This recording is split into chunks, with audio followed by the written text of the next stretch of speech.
ഇന്ന് നമ്മുടെ കൂടെ ഉള്ളത് ഹോസ്പിറ്റൽ അഡ്മിനിസ്ട്രേഷൻ ഫീൽഡിൽ 12 വർഷത്തോളം എക്സ്പീരിയൻസ് ഉള്ളതും ഹോസ്പിറ്റൽ അഡ്മിനിസ്ട്രേഷൻ ഡിപ്പാർട്ട്മെന്റിന്റെ HOD-മായ ഷിഹാബ് സാറാണ്. അപ്പോൾ ഷിഹാബ് സാറിനോട് ഈ ഫീൽഡുമായി ബന്ധപ്പെട്ട കൂടുതൽ കാര്യങ്ങൾ നമ്മൾ ചോദിച്ചറിയാം. സാറിനെ ഈ പരിപാടിയിലേക്ക് വെൽക്കം ചെയ്യുന്നു. നിലവിൽ ഒരുപാട് പേരാണ് ഹോസ്പിറ്റൽ അഡ്മിനിസ്ട്രേഷൻ കോഴ്സ് പഠിക്കാനായിട്ട് ഇപ്പോൾ താല്പര്യപ്പെട്ടു വരുന്നത്. അതിനുള്ള പ്രധാന കാരണങ്ങൾ എന്തൊക്കെയാണ്? ഹോസ്പിറ്റലിന്റെ സർവീസ് ട്രെൻഡ് മാറിയിരിക്കുന്നു.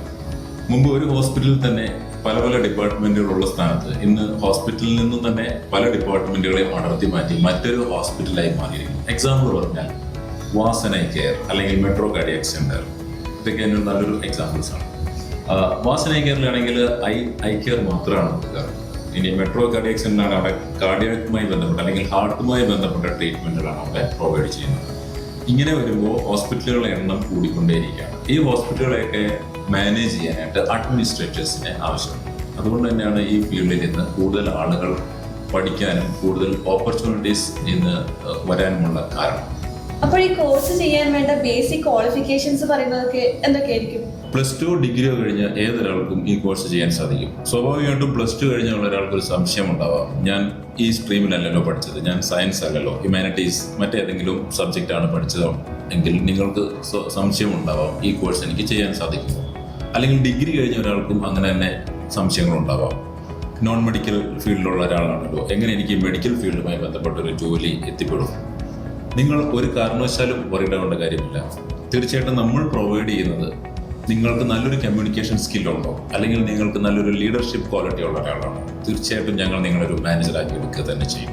അതിന് വേണ്ടിയിട്ട് നിരവധി എക്സ്ട്രാ കരിക്കുലർ ആക്ടിവിറ്റീസ്, അതുപോലെ തന്നെ നിങ്ങൾക്ക് എക്സ്ട്രാ നൽകുന്ന ചില മൊഡ്യൂൾസുകളുണ്ട്. അത് കമ്മ്യൂണിക്കേറ്റീവ് ഇംഗ്ലീഷ്, അതുപോലെ തന്നെ SAP, MS ഓഫീസ് അല്ലെങ്കിൽ ടാലി, HIS തുടങ്ങിയ സോഫ്റ്റ്വെയർ ട്രെയിനിങ് ഉൾപ്പെടെ നിങ്ങൾക്ക് ഞങ്ങൾ പ്രൊവൈഡ് ചെയ്യുന്നുണ്ട്. ഈ മേഖലയിലേക്ക് കടന്നു വരാൻ താല്പര്യമുള്ള ഏതൊരാൾക്കും ഒരു നല്ല കരിയർ ഓപ്പർച്യൂണിറ്റി ഞങ്ങൾ പ്രൊവൈഡ് ചെയ്യുന്നുണ്ട്. അപ്പോൾ ഈ തിയറി ക്ലാസ്സസിന് പുറമെ എന്തൊക്കെ തരം ആഡ് ഓൺ ക്ലാസ്സുകളാണ് ഈ സ്റ്റുഡൻസിന് പ്രൊവൈഡ് ചെയ്യുന്നത്? നമുക്കതിനെ 3ആയിട്ട് തരംതിരിക്കാം. ഒന്ന് പ്രാക്ടിക്കലായിട്ട് സോഫ്റ്റ്വെയർ ക്ലാസ്സുകളുണ്ട്.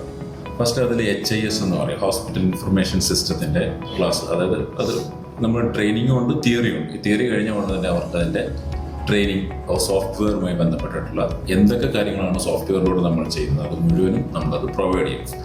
പിന്നെ SAP, ടാലി ഇത് നമ്മൾ ഉപയോഗപ്പെടുത്തുന്ന വെച്ചാൽ നമ്മുടെ അക്കൗണ്ട്സുമായിട്ട് ബന്ധപ്പെട്ട കാര്യങ്ങൾ പഠിക്കാൻ വേണ്ടിയിട്ടാണ് ഈ ഒരു പ്രാക്ടിക്കൽ സെഷൻ അവർക്ക് പ്രൊവൈഡ് ചെയ്യുന്നത്. പിന്നെ MS ഓഫീസും കൊടുക്കുന്നുണ്ട്. ഇനി നമുക്ക് എക്സ്ട്രാ കരിക്കുലർ ആക്ടിവിറ്റീസ്, നമ്മളുടെ ഇൻസ്റ്റിറ്റ്യൂഷൻ പ്രൊവൈഡ് ചെയ്യുന്ന ആർട്സ് ആൻഡ് സയൻസ് പ്രോഗ്രാംസ്, അതുപോലെ തന്നെ നമ്മുടെ സ്കിൽ ഫ്യൂഷൻ പ്രോഗ്രാംസ്, അതുകൂടാതെ തന്നെ കമ്മ്യൂണിക്കേറ്റീവ് ഇംഗ്ലീഷിൻ്റെ ക്ലാസ്സസ്, സോഫ്റ്റ് സ്കിൽ ക്ലാസ്സസ്, ഇങ്ങനെയുള്ള ക്ലാസ്സുകളാണ് നമ്മുടെ ആഡ് ഓൺ ക്ലാസ്സുകളായിട്ട് നമ്മൾ പ്രൊവൈഡ് ചെയ്യുന്നത്. സാർ പറഞ്ഞില്ലേ പ്രാക്ടിക്കലായിട്ടും ഒരുപാട് ക്ലാസ്സുകൾ പ്രൊവൈഡ് ചെയ്യുന്നുണ്ടെന്ന്, അത് എങ്ങനെയാണ് കുട്ടികൾക്ക് ഉപകാരപ്രദമാകുന്നത്? പ്രാക്ടിക്കലായിട്ട് നമ്മൾ ചെയ്യുന്ന സോഫ്റ്റ്വെയറിനെ പരിചയപ്പെടുത്തുക എന്നുള്ളതാണ് പ്രധാനമായിട്ടും ചെയ്യാറുള്ളത്. ഫോർ എക്സാമ്പിൾ പറഞ്ഞാൽ HIS അല്ലെങ്കിൽ hospital management information system, HMIS എന്നും പറയും, HIS എന്നും പറയും. ഹോസ്പിറ്റലിൽ ഉപയോഗിക്കുന്ന സോഫ്റ്റ്വെയറിനെ പറ്റിയിട്ടാണ് ഇവിടെ നമ്മൾ പരിചയപ്പെടുത്തി കൊടുക്കുന്നത്.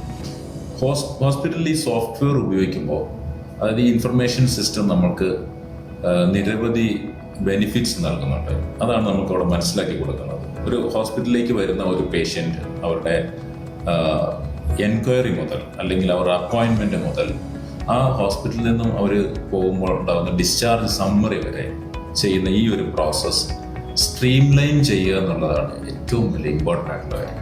എനിക്കറിയാമല്ലോ, സ്ട്രീം ലൈൻ കൊണ്ട് ഉദ്ദേശിക്കുന്നത് വളരെ ഫാസ്റ്റായിട്ട് പല പല ഡിപ്പാർട്ട്മെൻറ്റുകളിലൂടെയാണ് ഈ പേഷ്യൻ്റ് കടന്നു പോകേണ്ടത്. അവിടെ ഏതൊരു ഡിപ്പാർട്ട്മെൻറ്റിലും ടൈം ലാഗ് ഇല്ലാതെ തന്നെ വളരെ ഫാസ്റ്റായിട്ടും എത്രയും പെട്ടെന്ന് തന്നെ വളരെ ക്വാളിറ്റിയോട് കൂടിയിട്ട് നമുക്ക് സർവീസ് പ്രൊവൈഡ് ചെയ്യാൻ ഈ ഒരു സിസ്റ്റം വളരെ ഹെൽപ്ഫുള്ളാണ്. ഇതാണ് നമ്മൾ അവരെ പ്രാക്ടിക്കലായിട്ട് കാണിച്ചു കൊടുക്കുന്നത്, എങ്ങനെയാണ് ഇത് ഇത്ര ഫാസ്റ്റായിട്ട് ചെയ്യാൻ പറ്റുന്നത്. ഞാനൊരു എക്സാമ്പിൾ പറയാം. ഇപ്പോൾ ഒരു പേഷ്യൻ്റ് വരുന്നു, പേഷ്യൻ്റ് അപ്പോയിൻമെൻറ്റ് എടുക്കുന്നു, അപ്പോഴേക്കും നമ്മൾക്ക് കിട്ടുക ഒരു ടോക്കൺ നമ്പർ ആയിരിക്കും. പേഷ്യൻറ്റിൻ്റെ ഫോൺ നമ്പറും പേഷ്യൻറ്റിൻ്റെ നെയിം മാത്രമാണ്, 2 കാര്യങ്ങൾ. അവരുടെ നെയിം ആൻഡ് ഫോൺ നമ്പർ ആയിരിക്കും ഫസ്റ്റ് ടൈം നമ്മൾ കളക്ട് ചെയ്യുക. അതിനുശേഷം അവർ ഹോസ്പിറ്റലിൽ എത്തിക്കഴിഞ്ഞാൽ രണ്ടാമത്തെ സെക്കൻഡ് വിൻഡോ നമ്മൾ ഓപ്പൺ ആക്കും. OP എന്നുള്ളതാണ് സെക്കൻഡ് വിൻഡോ. അതിൽ വന്നു കഴിഞ്ഞാൽ ഈ അപ്പോയിൻമെൻ്റ് എടുത്തിട്ടുള്ള ഈ പേഷ്യൻറ്റിൻ്റെ രജിസ്ട്രേഷനാണ്, ഫുൾ രജിസ്ട്രേഷൻ. അവരുടെ ഡെമോഗ്രഫി കംപ്ലീറ്റ് കളക്ട് ചെയ്യുന്നു. അതിനുശേഷം ഒരു പേജ് അവിടെ ഫോം ചെയ്യും, പ്രൊഫൈൽ ക്രിയേറ്റഡ് ആവും. ഇനി നമുക്ക് സിസ്റ്റം ജനറേറ്റ് ചെയ്ത് തരിക ഒരു OP നമ്പർ ആയിരിക്കും. ഈ OP നമ്പർ കിട്ടിയാൽ ഉടൻ തന്നെ അവർക്കൊരു കാർഡ് പ്രിൻ്റ് ആവും. ഇതിനുശേഷം ഇവർ ഈ കാർഡ് മാത്രം സൂക്ഷിച്ചാൽ മതി. ഏത് ഡിപ്പാർട്ട്മെൻറ്റിൽ നിന്നും ഏത് സർവീസ് അവർക്ക് എടുക്കണമെങ്കിലും ഈ കാർഡ് മാത്രം കാണിച്ചാൽ മതി. കാരണം ഈ കാർഡിൻ്റെ ഉള്ളിൽ അവർ കോഡ് ചെയ്തിരിക്കുന്നത് അവരുടെ ഒരു പ്രൊഫൈലും അവരുടെ എല്ലാ ഹിസ്റ്ററിയുമാണ്. അവരുടെ മുഴുവൻ എല്ലാ ഹിസ്റ്ററി മീൻസ് അവരുടെ മെഡിക്കൽ ഹിസ്റ്ററിയാണ് കംപ്ലീറ്റ് അതിലുണ്ടാവും. കാരണം പ്രീവിയസ് എന്തെങ്കിലും ഉണ്ടെങ്കിൽ അതുണ്ടാവും. ഇനി അവർ OP ചെന്ന് കഴിഞ്ഞാൽ ഡോക്ടർ അവരെ കൺസൾട്ട് ചെയ്യുന്നതിനൊരു പേജ് ഉണ്ട്, അത് EMR എന്ന് പറയും. ആ EMRലായിരിക്കും ഡോക്ടർ അവർക്ക് വേണ്ടിയിട്ട് അവരുടെ പ്രിസ്ക്രിപ്ഷൻസ് ജനറേറ്റ് ചെയ്യുക. മുമ്പ് ഹോസ്പിറ്റലുകളിൽ റിസപ്ഷനിലാണ് പ്രിൻ്റ് ഔട്ട് ആയിട്ട് അവരുടെ OP ഷീറ്റ് എത്തുക. നിങ്ങൾ കേട്ടിട്ടുണ്ടല്ലോ, OP ഷീറ്റ് എന്നൊക്കെ നമ്മൾ പറയും, OP ഷീറ്റ്. ഈ OP ഷീറ്റ് ഇന്നില്ല, ഇന്ന് പേപ്പർലെസ് ആണ്. ഈ ഒരു സിസ്റ്റം HISന്റെ ഈ ഒരു സിസ്റ്റം, അതായത് സോഫ്റ്റ്വെയറിന്റെ ഈ ഒരു ഇംപ്ലിമെന്റേഷൻ കൊണ്ട് നമുക്ക് കിട്ടുക വളരെ ഫാസ്റ്റായിട്ട് ഡോക്ടർക്ക് പെട്ടെന്ന് തന്നെ അതിൽ മെൻഷൻ ചെയ്യാൻ പറ്റും. ഡോക്ടർക്ക് അവരുടെ ഡീറ്റെയിൽസ് അല്ലെങ്കിൽ അവരുടെ medical past history, present history മുഴുവൻ തന്നെ അതിൽ എൻട്രി ചെയ്യാൻ സാധിക്കും. ഇതുമൂലം അവർ നെക്സ്റ്റ് അവർക്കൊരു എന്തെങ്കിലും വർക്കപ്പ് ഉണ്ട്, അല്ലെങ്കിൽ അവരുടെ ഒരു ബ്ലഡ് ചെക്കിങ് അല്ലെങ്കിൽ എക്സ്റേ എടുക്കുക, ഇതൊക്കെ ഡോക്ടർ അവിടെ മെൻഷൻ ചെയ്യേണ്ട താമസം അപ്പോൾ തന്നെ അടുത്ത ഡിപ്പാർട്ട്മെന്റിൽ അല്ലെങ്കിൽ എക്സ്റേ ഡിപ്പാർട്ട്മെന്റിലാണെങ്കിൽ അവർക്കൊരു അലേർട്ട് ഉണ്ടാവും. പെട്ടെന്ന് അവരുടെ സിസ്റ്റത്തിലൊരു അലേർട്ട് ബ്ലിങ്ക് ചെയ്ത് തുടങ്ങും. ഈ ഡോക്ടർ ഏത് സ്പെഷ്യാലിറ്റി ആണോ ആ ഡോക്ടറുടെ ഒരു പേഷ്യൻ്റ് ഇപ്പോൾ ഇവിടെ എത്താനുണ്ട്, അപ്പോൾ അവർക്ക് പ്രിപ്പറേഷൻസ് നടത്തി വെക്കാൻ പറ്റും. അതുപോലെ തന്നെ ലാബിലേക്കാണെങ്കിലും അവിടെ അലേർട്ട് വന്നിട്ടുണ്ടാവും. ഏതോ ഡോക്ടർ അവിടെ നിന്നുകൊണ്ട് ഈ പേഷ്യൻറ്റിൻ്റെ പേരിൽ കുറേ ബ്ലഡ് ടെസ്റ്റുകൾ ഇപ്പോൾ മെൻഷൻ ചെയ്തിട്ടുണ്ട്, അതോടൊപ്പം തന്നെ ചെയ്യേണ്ടി വരും. ഇതിനൊക്കെ ഒരു പ്രിപ്പറേഷൻസ് അവർക്ക് നടത്താൻ പറ്റും. ഇനി ഈ കാർഡുമായിട്ട് ആ പേഷ്യൻ്റ് ആ ഡിപ്പാർട്ട്മെൻറ്റിൽ ചെന്നാൽ മാത്രം മതിയാവും. വളരെ ഫാസ്റ്റായിട്ട് നിങ്ങളുടെ ബ്ലഡ് ആണെങ്കിൽ ബ്ലഡ് ഡ്രോ ചെയ്യാം. അതിനുശേഷം നിങ്ങളുടെ റിസൾട്ട് ആണെങ്കിൽ പോലും മുമ്പുള്ളതുപോലെ നിങ്ങൾ ലാബിൻ്റെ മുമ്പിൽ പോയി വെയിറ്റ് ചെയ്ത് നിൽക്കേണ്ട കാര്യമില്ല. നിങ്ങൾക്ക് മുമ്പ് തന്നിരുന്ന പേപ്പറായിട്ടുള്ള റിസൾട്ടുകളല്ല, പേപ്പർലെസ് റിസൾട്ടാണ് ഇവിടെ ജനറേറ്റ് ആകുക.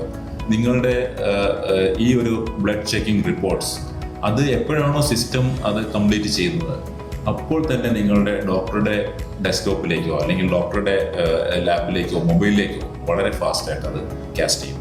അപ്പോൾ തന്നെ ഡോക്ടർക്ക് പെട്ടെന്ന് മനസ്സിലാക്കാൻ പറ്റും ഈ പേഷ്യൻറ്റിൻ്റെ പ്രസൻറ്റ് കണ്ടീഷൻ എന്താണ്. ഇവിടെ മനസ്സിലാക്കേണ്ട ഒരു കാര്യം എന്താണെന്ന് വെച്ചാൽ പേഷ്യൻറ്റിൻ്റെ വെയിറ്റിംഗ് ടൈം നന്നായിട്ട് നമുക്ക് കുറയ്ക്കാൻ പറ്റും. ഇതാണ് ഈ ഒരു സിസ്റ്റത്തിൻ്റെ ഏറ്റവും പ്രധാനപ്പെട്ട കാര്യം. പേഷ്യൻ്റ് കെയർ പെർഫെക്റ്റ് ആക്കുക എന്നുള്ളതാണ് ഹോസ്പിറ്റൽ മാനേജ്മെൻറ്റ് ഇൻഫർമേഷൻ സിസ്റ്റത്തിൻ്റെ പർപ്പസ്. ഇത് കുട്ടികളെ പഠിപ്പിച്ചു കൊടുക്കാനാണ് നമ്മൾ ഇങ്ങനൊരു ട്രെയിനിങ് സെഷൻ കണ്ടക്ട് ചെയ്തിട്ടുള്ളത്.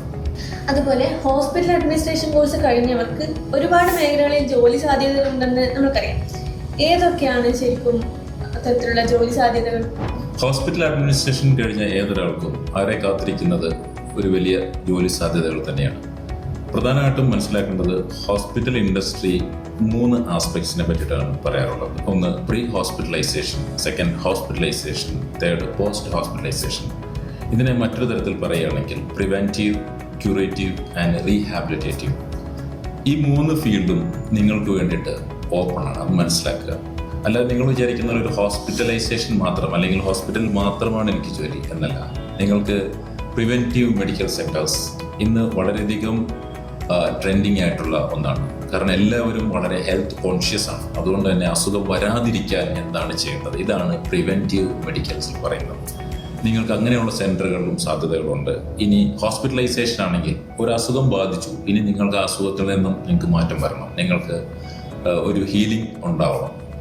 ആ ഒരു തരത്തിലാണ് നമ്മൾ ഹോസ്പിറ്റലൈസേഷൻ എന്നുള്ള ടൈം അവിടെ ഉപയോഗിക്കുന്നത്, അല്ലെങ്കിൽ ക്യൂറേറ്റീവ് എന്നുള്ള ടൈം ഉപയോഗിക്കുന്നത്. അപ്പം നിങ്ങൾക്ക് ഹോസ്പിറ്റലിലും സാധ്യതകളുണ്ട്. ഇനി നമ്മൾ പറയുന്നു തേർഡ് പോസ്റ്റ് ഹോസ്പിറ്റലൈസേഷൻ അല്ലെങ്കിൽ റീഹാബിലിറ്റേഷൻ സെൻറ്റേഴ്സ്. നിങ്ങൾക്കറിയാം പലതരത്തിലുള്ള റീഹാബിലിറ്റേഷൻ സെൻറ്റേഴ്സ് ഉണ്ട്. ഡ്രഗ് അഡിക്റ്റ് ആയിട്ടുള്ള ആളുകളെ ഡി അഡിക്ഷൻ കൊടുത്ത് റീഹാബിലിറ്റേഷൻ സെൻറ്റർ, കൗൺസിലിംഗ് സെൻറ്റേഴ്സ്, അല്ലെങ്കിൽ സൈക്കോളജിക്കലി സപ്പോർട്ട് ചെയ്യുന്ന ഒരു സെൻറ്റർ. എക്സാമ്പിൾ പറയുകയാണെങ്കിൽ ഇപ്പോൾ ഒരു സൂയിസൈഡ് അറ്റംപ്റ്റിന് വേണ്ടി ശ്രമിച്ച ഒരാൾ അയാളെ തിരിച്ച് നോർമൽ ലൈഫിലേക്ക് കൊണ്ടുവരിക, അതിനൊക്കെ നമുക്ക് ഇങ്ങനെയുള്ള റീഹാബിലിറ്റേഷൻ സെൻറ്റേഴ്സാണ് യൂസ് ചെയ്യുക. ഇങ്ങനെയുള്ള നിരവധി മേഖലകളാണ് നമ്മളെ കാത്തിരിക്കുന്നത്. മനസ്സിലാക്കേണ്ട ഒരു പ്രധാനപ്പെട്ട കാര്യം എന്താണെന്ന് വെച്ചാൽ നിങ്ങൾ പഠിക്കുന്ന ഈ കോഴ്സ് ഹോസ്പിറ്റൽ അഡ്മിനിസ്ട്രേഷൻ എന്ന് പറയുന്ന ഈ കോഴ്സ് നല്ല ഇൻഡസ്ട്രിയൽ എക്സ്പീരിയൻസ്ഡ് ആയിട്ടുള്ള എക്സ്പേർട്സിൻ്റെ കയ്യിൽ നിന്ന് വേണം നിങ്ങൾ നേടിയെടുക്കാൻ, അല്ലെങ്കിൽ അങ്ങനെ ഒരു എക്സ്പോഷർ വേണം നിങ്ങൾക്ക് കിട്ടുവാൻ. അത് നിങ്ങൾ ശ്രദ്ധിക്കുക. ഒരു ഹോസ്പിറ്റൽ എന്ന് പറയുമ്പോൾ നിരവധി ഡിപ്പാർട്ട്മെൻറ്റുകളുടെ കൂട്ടായ്മയാണ്, കൂടിച്ചേർന്നതാണ് ഹോസ്പിറ്റൽ എന്ന് പറയുന്നത്. അപ്പോൾ ഓരോ ഡിപ്പാർട്ട്മെൻറ്റും മാനേജ് ചെയ്യാനായിട്ട് അഡ്മിനിസ്ട്രേറ്റേഴ്സിന് ആവശ്യമുണ്ട്. ഇപ്പോൾ ഓരോ ഡിപ്പാർട്ട്മെൻറ്റിലും ഇപ്പോൾ എക്സാമ്പിൾ പറയുകയാണെങ്കിൽ നിങ്ങൾ ഫ്രണ്ട് ഓഫീസ് സ്റ്റാർട്ട് ചെയ്യുകയാണെങ്കിൽ അവിടെ റിസപ്ഷൻ്റെ ഉള്ളിൽ തന്നെ രജിസ്ട്രേഷനുണ്ട്, അഡ്മിഷനുണ്ട്, എൻക്വയറി ഉണ്ട്, ബില്ലിംഗ് ഉണ്ട്. അപ്പോൾ ഇത് കൺട്രോൾ ചെയ്യാനായിട്ട് നമുക്കവിടെ മാനേജേഴ്സിന് ആവശ്യമുണ്ട്. അപ്പോൾ നിങ്ങളുടെ ആദ്യത്തെ പോസ്റ്റ് എന്ന് പറയുന്നത് ഫ്രണ്ട് ഓഫീസ് മാനേജർ എന്നുള്ള പോസ്റ്റ് തന്നെയായിരിക്കും. നിങ്ങൾ അടുത്ത ഓപ്പറേഷൻസിലേക്ക് പോവുകയാണെങ്കിൽ ഡേ ടു ഡേ ഉള്ള ആക്ടിവിറ്റീസ്, അതുപോലെ തന്നെ പേഷ്യൻറ്റ് കോർഡിനേഷൻ, അതുപോലെ തന്നെ നിങ്ങളുടെ സ്റ്റാഫിൻ്റെ മാനേജ്മെൻറ്റ്, സ്റ്റാഫിൻ്റെ ഡ്യൂട്ടി, ഇതെല്ലാം തന്നെ അസൈൻ ചെയ്ത് നിങ്ങളായിരിക്കും. അപ്പോൾ അതാണ് ഓപ്പറേഷൻസിൽ വരിക. ഇനി വീണ്ടും നിങ്ങൾ ക്വാളിറ്റി മാനേജർ, അതായത് ഹോസ്പിറ്റലിൻ്റെ എൻ്റയർ ക്വാളിറ്റി, ഏത് പ്രോസസ്സിലും സർവീസ് ക്വാളിറ്റി വളരെ ഇമ്പോർട്ടൻ്റ് ആണ്. അപ്പോൾ നിങ്ങളൊരു ക്വാളിറ്റി മാനേജർ എന്ന പോസ്റ്റിൽ നിങ്ങൾക്ക് കിട്ടിയേക്കാം. ഫസ്റ്റ് ടൈം ഒരു പക്ഷേ നിങ്ങൾ മാനേജർ എന്നുള്ള പോസ്റ്റ് ആയിരിക്കത്തില്ല, ചിലപ്പോൾ നിങ്ങൾ അസിസ്റ്റൻറ്റ് മാനേജർ എന്നുള്ള പോസ്റ്റായിരിക്കാം. നിങ്ങളൊരു സ്റ്റാർട്ടിംഗ് ലെവലിൽ നിങ്ങൾ ഒരു എൻട്രി ലെവലിലേക്ക് പോകുമ്പോൾ നിങ്ങൾക്ക് ഉണ്ടാകുന്ന ഒരു പോസ്റ്റ് എന്ന് പറയുന്നത്. അതിനുശേഷം നിങ്ങൾ ഗ്രാജുവലി നിങ്ങൾക്ക് നല്ലൊരു എക്സ്പീരിയൻസ് അവിടെ നിന്ന് അറ്റൈൻ ചെയ്ത് കഴിഞ്ഞാൽ നിങ്ങൾ സീനിയർ പോസ്റ്റിലേക്ക് എത്തിപ്പെടും. അതാണ് ഹോസ്പിറ്റൽ അഡ്മിനിസ്ട്രേറ്റർ പോസ്റ്റ് തന്നെ നിങ്ങൾക്ക് കിട്ടും. അതുപോലെ എന്തൊക്കെ സ്കിൽസ് ആണ് ഒരു മാനേജർ എന്നുള്ള നിലയിൽ എത്താൻ വേണ്ടിയിട്ട് ആവശ്യമായിട്ടുള്ളത്? ഒരു മാനേജർ ആകാനായിട്ട് നിങ്ങൾക്കൊരു കമ്മ്യൂണിക്കേറ്റീവ് സ്കില്ലാണ് മെയിനായിട്ട് വേണ്ടത്. പിന്നെ രണ്ടാമതായിട്ട് വേണ്ടത് നിങ്ങളുടെ ഉള്ളിലുള്ള ഒരു ലീഡർഷിപ്പ് സ്കിൽ. അങ്ങനെ നിങ്ങൾക്ക് തോന്നുന്നെങ്കിൽ തീർച്ചയായിട്ടും നമ്മളെ അപ്രോച്ച് ചെയ്യാം. നിങ്ങൾക്ക് നല്ലൊരു ട്രെയിനിങ് ആയിരിക്കും ഇവിടെ നൽകുക. ഒരിക്കലും ഒരു തിയറി ക്ലാസ് തന്നിട്ട് നിങ്ങളെ കോഴ്സ് കംപ്ലീറ്റ് ചെയ്യാനല്ല ഞങ്ങൾ ചെയ്യുന്നത്. തിയറിയോടൊപ്പം തന്നെ ഒരു സിമുലേഷൻ എന്ന പോലെ, അതായത് നിങ്ങൾ ചെയ്യുന്ന ജോലി പ്രാക്ടിക്കലായിട്ട് തന്നെ നമ്മളത് കാണിച്ചു തരും. ഒരു എക്സാമ്പിൾ പറയുകയാണെങ്കിൽ മറ്റ് സ്ഥാപനങ്ങളൊക്കെ ചെയ്യുന്നത് കണ്ടിട്ടുണ്ട്. നിങ്ങളോടിപ്പോൾ പേഷ്യൻറ്റിൻ്റെ ഡ്യൂട്ടി അസൈൻ ചെയ്യുക, ഒരു എക്സാമ്പിളാണിത്. ഡ്യൂട്ടി അസൈൻ ചെയ്യുക എന്ന് പറയുക മാത്രമേ അവിടെ ചെയ്യുന്നുള്ളൂ. പക്ഷേ എങ്ങനെയാണ് ഒരു ഡ്യൂട്ടി അസൈൻ ചെയ്യേണ്ടത്?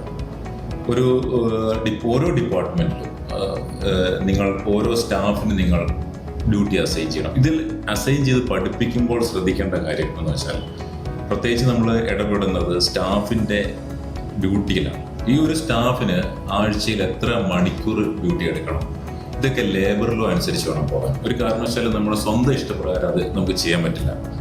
ഒരാൾക്ക് 6 ദിവസം ജോലി ചെയ്താൽ 7ാമത്തെ ദിവസമായ ഓഫ് കൊടുക്കൽ നിർബന്ധമാണ്. അങ്ങനെ ഓരോ സ്റ്റാഫിനെയും, അപ്പോൾ ഈ ഓഫ് ഡേറ്റിൽ നമുക്ക് വേറെ സ്റ്റാഫ് അവിടെ വേണം. അപ്പോൾ നമ്മൾ അതനുസരിച്ച് വേണം അടുത്ത ആൾക്ക് ഡ്യൂട്ടി അസൈൻ ചെയ്യുന്നത്. ഇത് നമ്മളൊരു പേജിൽ ചെയ്ത് പഠിപ്പിക്കുന്ന കുട്ടികളെ ഓരോ ഡിപ്പാർട്ട്മെൻറ്റിൽ നഴ്സിംഗ് സ്റ്റാഫിന് മാത്രമല്ല, മറ്റ് ടെക്നീഷ്യന്മാർക്ക്, ലാബ് ടെക്നീഷ്യൻസ് അല്ലെങ്കിൽ എക്സ്റേ ടെക്നീഷ്യൻസ്, അങ്ങനെ പല മറ്റ് ഡിപ്പാർട്ട്മെൻറ്റിലുള്ള ആളുകൾക്കും ഡ്യൂട്ടി ഇടുമ്പോൾ ശ്രദ്ധിക്കേണ്ട കുറേ കാര്യങ്ങൾ, അത് ലേബർ ലോ അനുസരിച്ച് തന്നെയാണ് നമ്മൾ ചെയ്യിക്കുന്നത്. Audi Group of Institutions, the most trusted quality training provider.